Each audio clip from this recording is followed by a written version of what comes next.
Hello, everybody out there, and welcome to another episode of the Talk That Talk Show with me, Barry Holmes.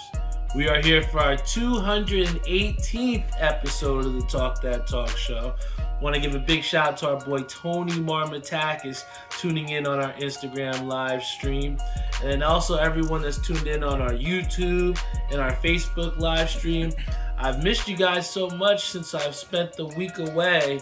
Definitely want to recap you guys a little bit since I saw you last week, man. But, before I get into the show, I definitely want to thank everybody that sent me a text, whether you called me. Tremendous amount of Facebook love that I got for my birthday. I just want to thank you guys so much if you reached out to me and wished me a happy birthday because, ultimately it had to be one of the most memorable birthdays that I've ever had, turning 33. I really got to enjoy it, starting off with League on Tuesday night. Never got the chance to bowl League on my birthday, and being the amount of influence that I do have in my league running two different pots, I really sometimes can get underestimated or underappreciated with the amount of work that I do within the league to kind of make it fun for everyone and give them a little bit of chance to gamble and make a little money.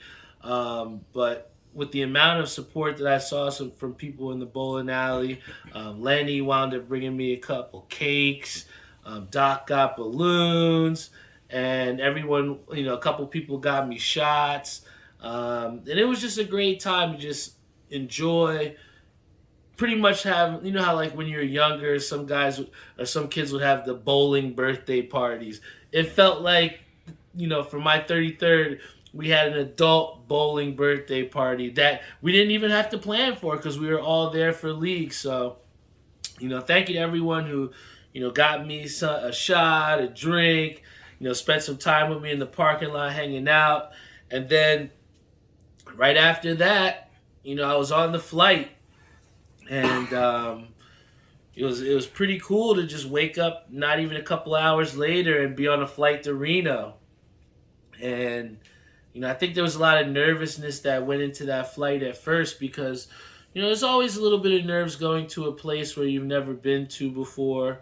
Especially at Reno, because we're there for nationals. You've pretty much been preparing up until this point through league and through practicing and everything to get to this point. But I think as far as comfortability and as far as accommodations, I tried my best to give everyone that went on this trip with me, because there's 10 people on our team, so with girlfriends, wives, and etc. It's a lot to plan for, and I think that one of the things that one of the reasons why we wanted to do our own thing was from our experiences last year where we kind of were tied to someone else's, schedule per se. And with doing so and now organizing this trip myself and having everybody else kind of on board, trying to set deadlines for people so they can get and throw in on Airbnbs and, try and organize all these different due dates for people. It's a lot, especially when dealing with, 10 plus adults and everyone having their own agendas as well, too.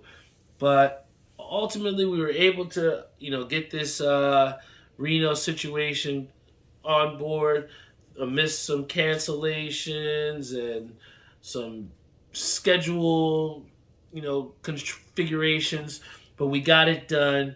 And when we stepped right off of, I remember that rental car, and we looked up at Reno, we saw this mansion, this $1 million mansion that we were staying in.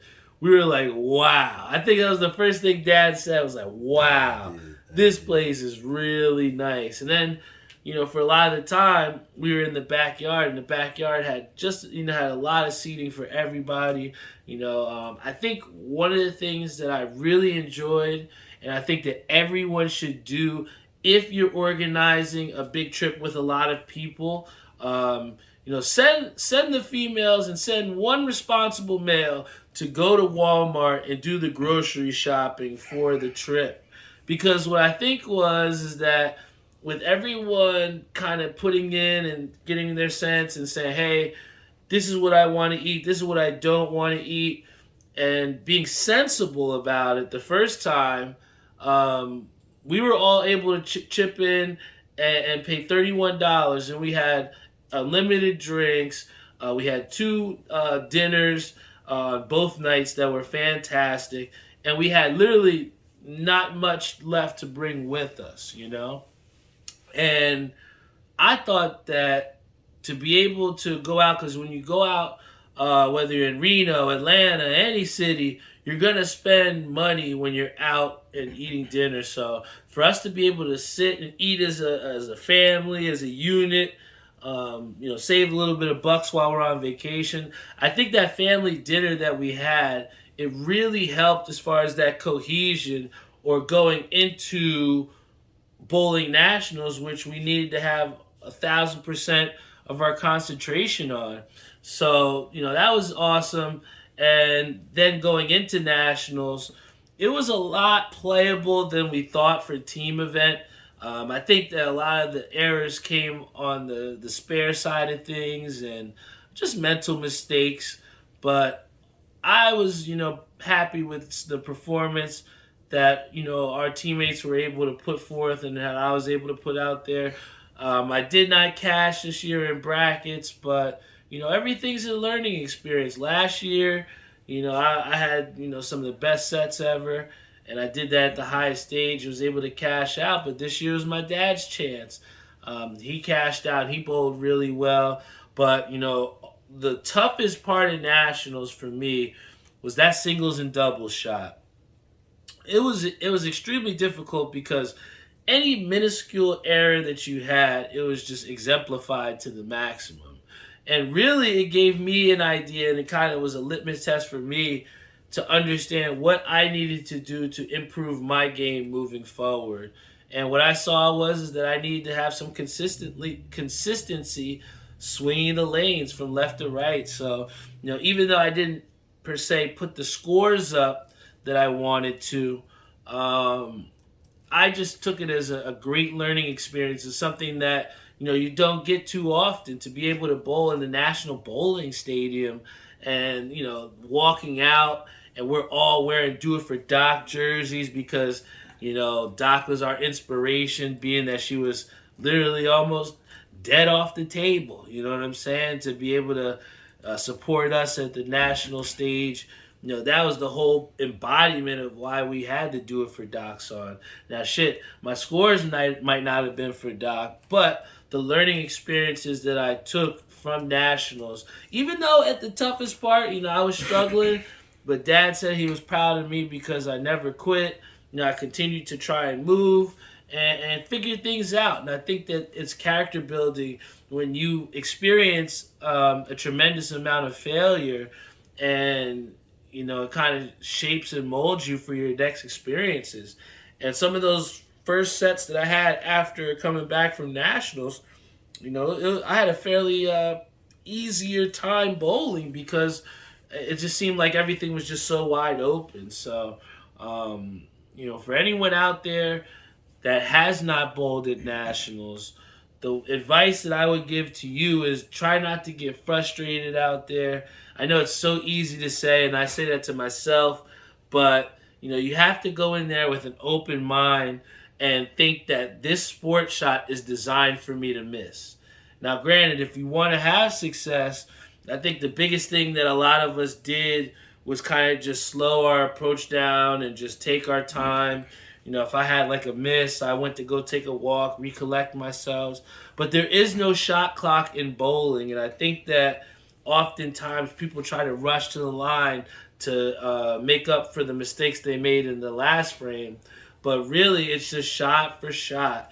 And I think that, going into next year when it's in Las Vegas, one of the things I'm going to try and take with me is the pace that I started to have in those 200 plus games that I had, where I scored 200 plus pins. But, I think that the consistency that it takes to bowl at a high level at nationals is something that we all could strive for, man. But then once nationals was over, we had the pleasure of driving from Reno over to Vegas to extend our vacation. And, not everyone from Reno came with us to Vegas, but I thought that we had a great core unit at Vegas.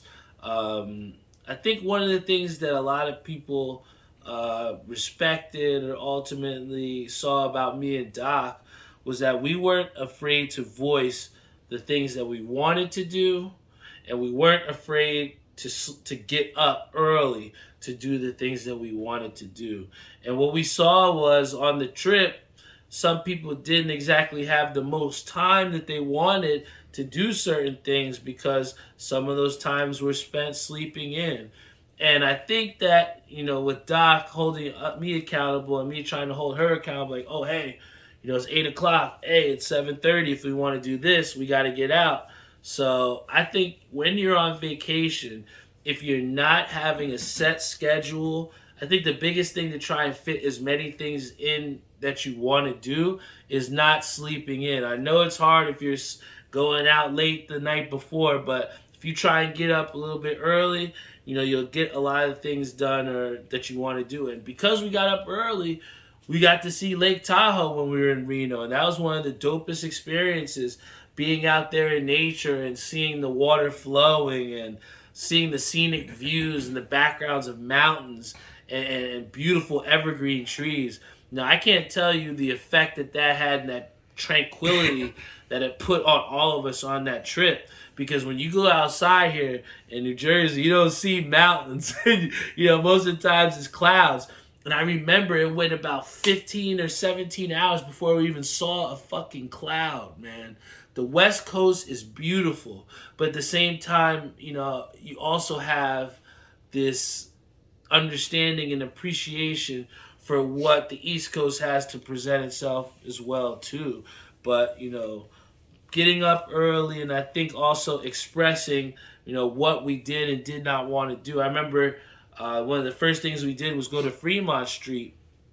Fremont Street is one of this newer, 21 and older, you pretty much have to be, places in Las Vegas where you'll see pretty much anything. I mean, we saw nuns with their tatas out, with just, it was crazy. It was crazy. But, that was, that's what you can describe it as, is just like this free-flowing place that's indoors, but it's kind of outdoors. If you're in Las Vegas, you definitely should check it out. But there's a couple casinos, mainly the Golden Nugget and Circa. Circa's where we spent a lot of our time placing sports bets and doing things of that nature. But, with going to, Circa and Fremont Street, early, it kind of gave everybody that vision or that depiction of what they thought Las Vegas was be. And, Doc, after, that one night, wanted to do other things and see other parts of Las Vegas because she didn't want to get in the cycle of doing the same thing every night. And I think that's kind of where there was some conflicting ideas as far as people that wanted to do certain things in the trip. And Doc is someone that's not really a big gambler, but she likes the sightseeing and she likes food and things like that. Whereas some of the other people on our trip wanted to do more so the things of gambling and less of the sightseeing. So I think, where the disconnect was within our group on the trip was people just merely communicating what it was that they wanted to do. Because one of the things that me and Doc and, anyone that I talked to on this trip about what I wanted out of this trip is for everyone to take advantage of their time on their own as well. I mean, even though there was certain things that we had to eat together and certain things like Lake Tahoe or going out to a certain location together, didn't necessarily mean we couldn't break up into certain groups and kind of do our own thing. And I think that's where everyone kind of flourished or enjoyed themselves to the most, when we all kind of broke apart and did our own things. And, when you kind of try and sacrifice and say, oh, well, I won't do this because I want to go with the group, you have to remember all the money that you sacrificed and all the money that you budgeted to put in on this trip, to go in on this trip. So you shouldn't have to sacrifice anything when it comes down to doing what you want to do on vacation. So I think for anyone else that's like organizing a big group, or you're going on vacation with a bunch of other people, I think it should be established early that everyone should be responsible for doing whatever it is that they want to do. If you want to be a part of the group or do things with people, that's fine. But your happiness and what you get out of the vacation should not be contingent on anyone else's plans. And that's what I think a lot of people kind of realize or recognize at the end of the trip. Because me and Doc can look at each other and say everything that we wanted to do in Las Vegas and Reno, we got the chance to. But there might be some people on our trip that can look in the mirror and can't honestly say that they did every little thing that they wanted to do on the trip. And, I think that ultimately, again, comes down to speaking up, speaking and communicating the things that we want. Because too many times people get upset and let things fester, and sometimes the mood of people when they don't exactly want to flow with you or do the things with you, it can be worn on their face, and it can be dragging and energy draining to some people when you're having a good time and you look over and you see somebody with a puss face on, and nobody's going to want to be around that. So if you communicate the things that you want to do and you let these things be known ahead of time, and you set those, communication between your group, you'll have no problems. And that's why I think that next year is going to be an amazing time as well too.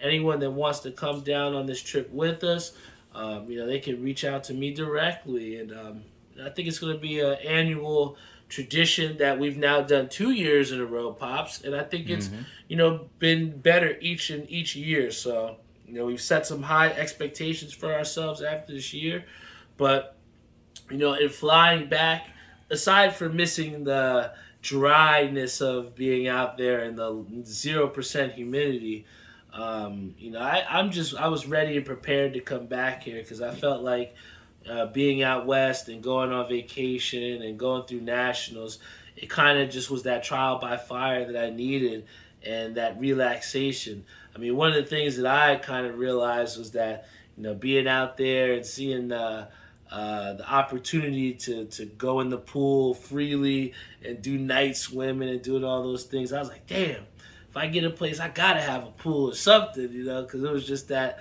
access that we all enjoyed. I mean, seeing my pops going in there, taking a dip and a dive and just enjoying, that's the relaxation that we all kind of envisioned with our summer. And it was just dope. And then when we came back, it was just right back to business, hop back on the Uber grind.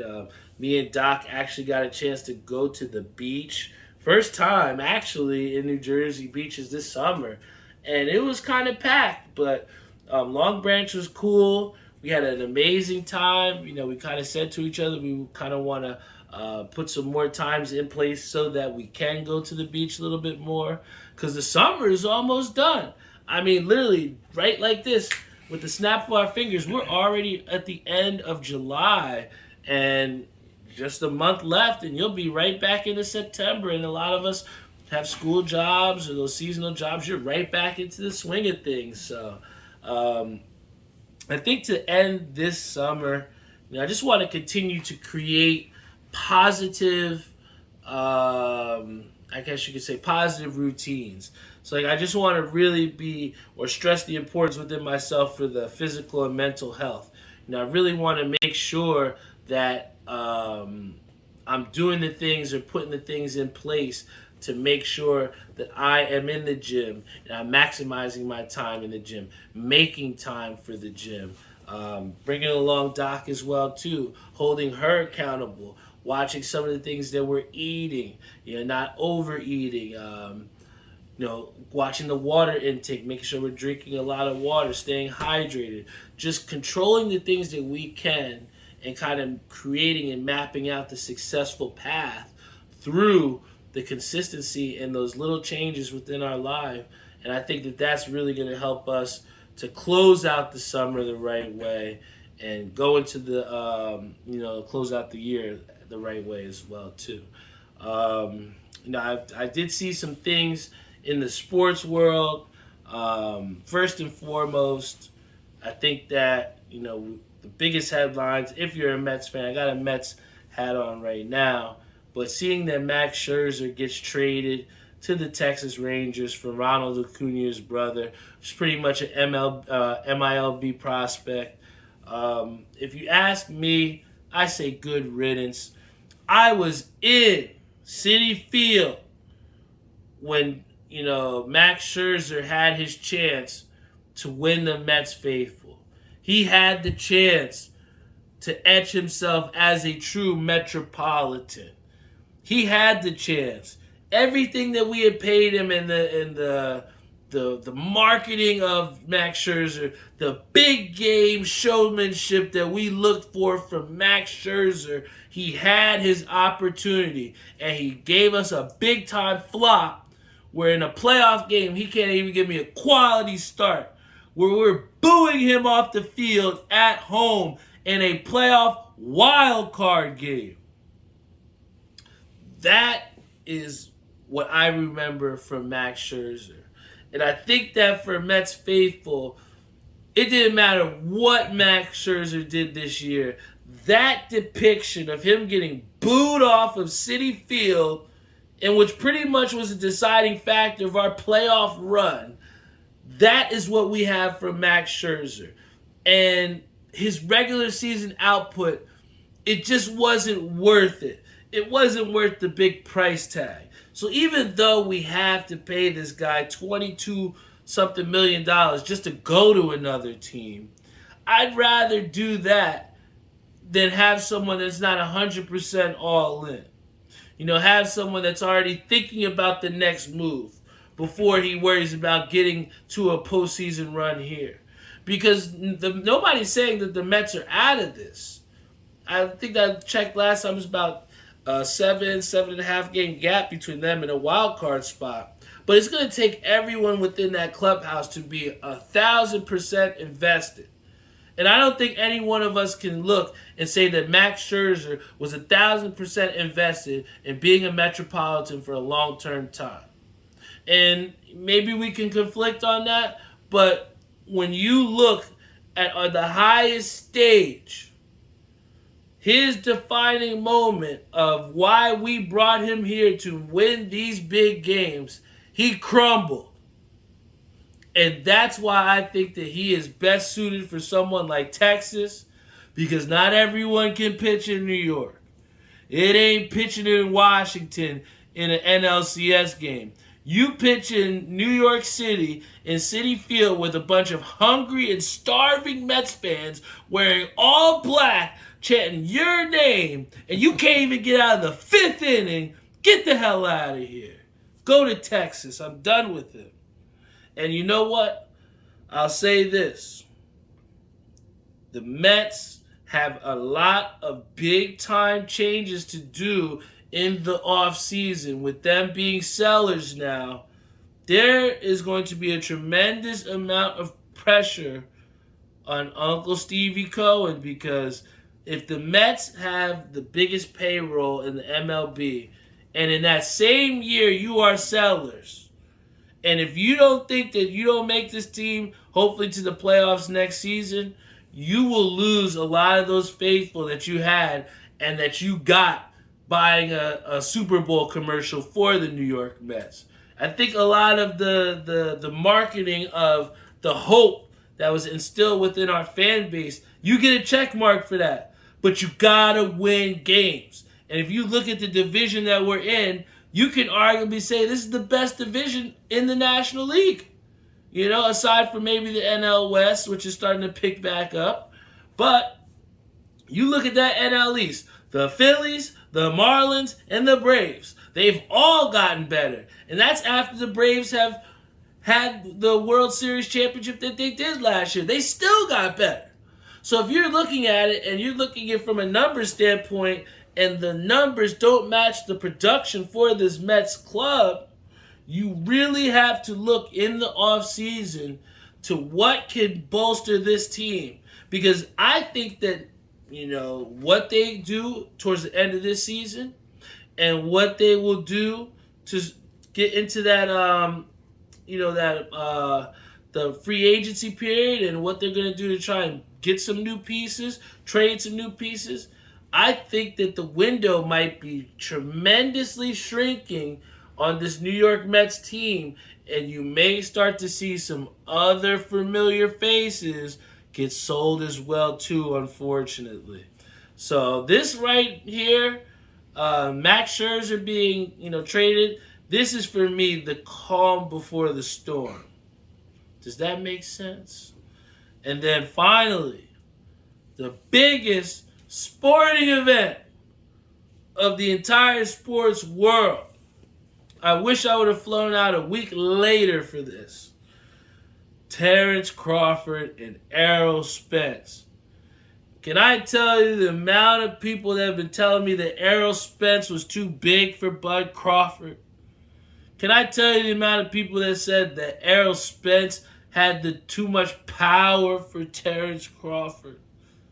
These were all things that were tremendously proven to be wrong when we saw my boy Terrence Bud Crawford put on for Omaha, Nebraska. And every one of us that are boxing aficionados that truly believed in Bud Crawford, that man delivered an exquisite performance.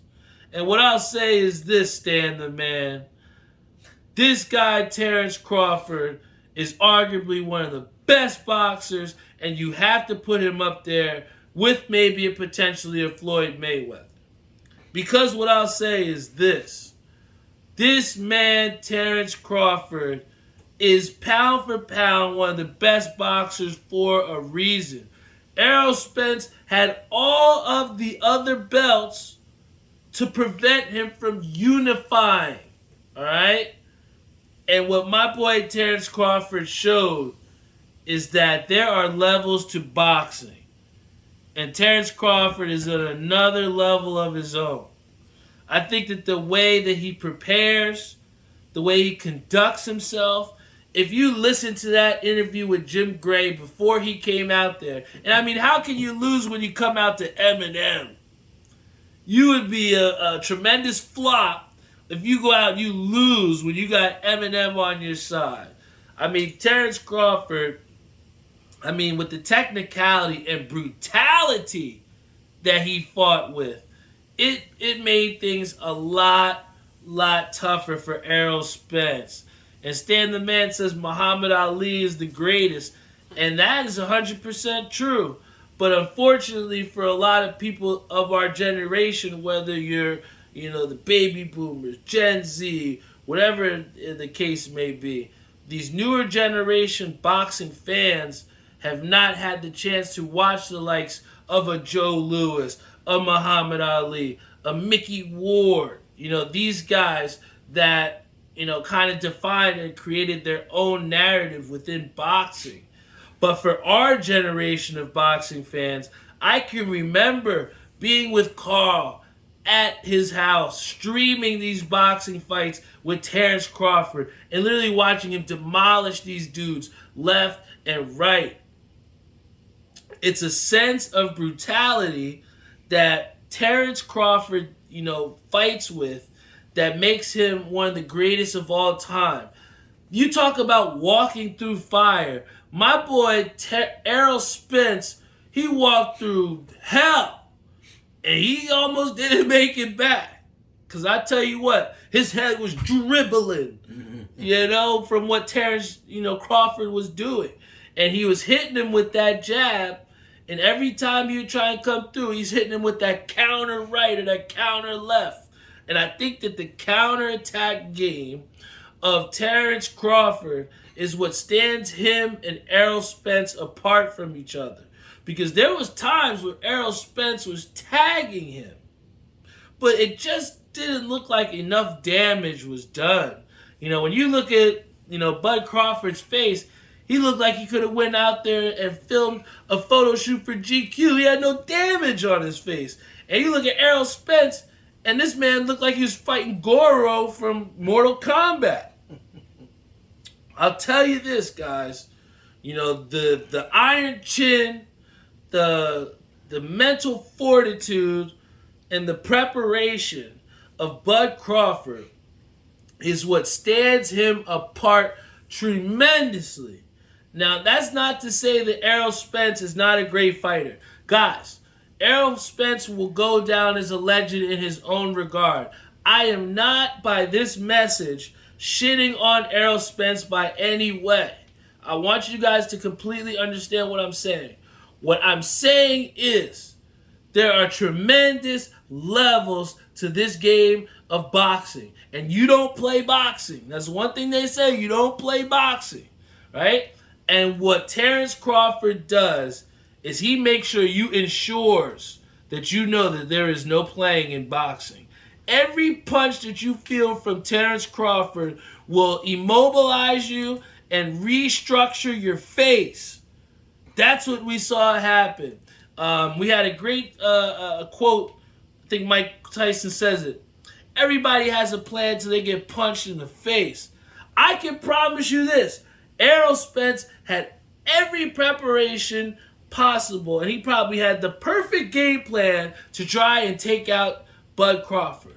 But when he got hit with that first counter hook, and he saw the snot and sweat dribble right off of his lips and his mouth right onto the canvas, it was a completely different fight. And that's why I say that Terence Crawford, with the technicality, with the brutality, with the power, he will go down as one of the best fighters of our generation because of this performance that we saw against Errol Spence. Errol Spence is not a terrible fighter. He had 3 belts for a reason. But Terence Crawford is this significantly better than him. And that's just what we learned from the fight. And in closing, I want to say this, guys. I want to thank Jeffrey Farrell. I want to thank Reese for tipping me, because I tell you what, guys, on FanDuel, Bet365, we've had one of the biggest, hottest months in betting history. We've been hitting parlays like crazy. One of the things that we do is we have this Discord, and we post our bets, and people can either tail them and hit with us. And, in the course of a 3 to 4 week span, I have been hitting parlays every single day. And it has come at the most needed of times, let's just say that. So everything happens for a reason. But, I post my picks, and people have tailed these picks, which means that they put the same picks that I have put in, and they have hit on money as well, too. And what I want to thank Reese and what I want to thank Jeffrey is they have shown the great betting etiquette by tailing me and then tipping me as well, too. So I want to thank you guys, because there's been a lot of people that have tailed certain picks, but we haven't seen the tip reflection. But, you don't go out here, sharing your picks to do that. The main thing is, and why I said this to them, was that if I eat, we all eat. You know what I'm saying? So if I have some information, in my Discord, I post it in the channel. And I tell them honestly how I feel about certain things. And to say that I've been able to help the homies, win some substantial amount of money just through trusting me and trusting my picks, to get that gratitude back in return from them, it means a lot. So thank you guys so much for tipping me. I'm going to continue to try and get these picks out there and continue this heat wave that we've had. And anyone that does not have Bet365, you should download that app, because right now they're running a promotion where if you deposit $10 and you bet that $10, they'll give you $200 in free bets. And I have literally been running them to the bank with those free bets. And you could too. One of the things that separates them is they have same game parlays for the WNBA. And right now, there's no betting sites that offer that opportunity. So if you get a chance, check out Bet365. That's been something I've been able to put in some great picks and get some good returns from. But in closing, I want to thank you guys so much. Episode 218 is in the books. So much that has transpired over this past week. But I think that to have the support of you all, to continuously have you guys on the show, tuning in, telling me what you want to hear about, it continues to motivate me to put out the best version of myself and the best version of these podcasts for you all. Because without you all, there would be no Talk That Talk Show. And, to have people that ask me, what is Talk That Talk Show? Oh, you have a podcast. And I think that so many times when you tell people you have a podcast, it's almost like you have to prove to them just how serious your podcast is, or if this is just a novelty.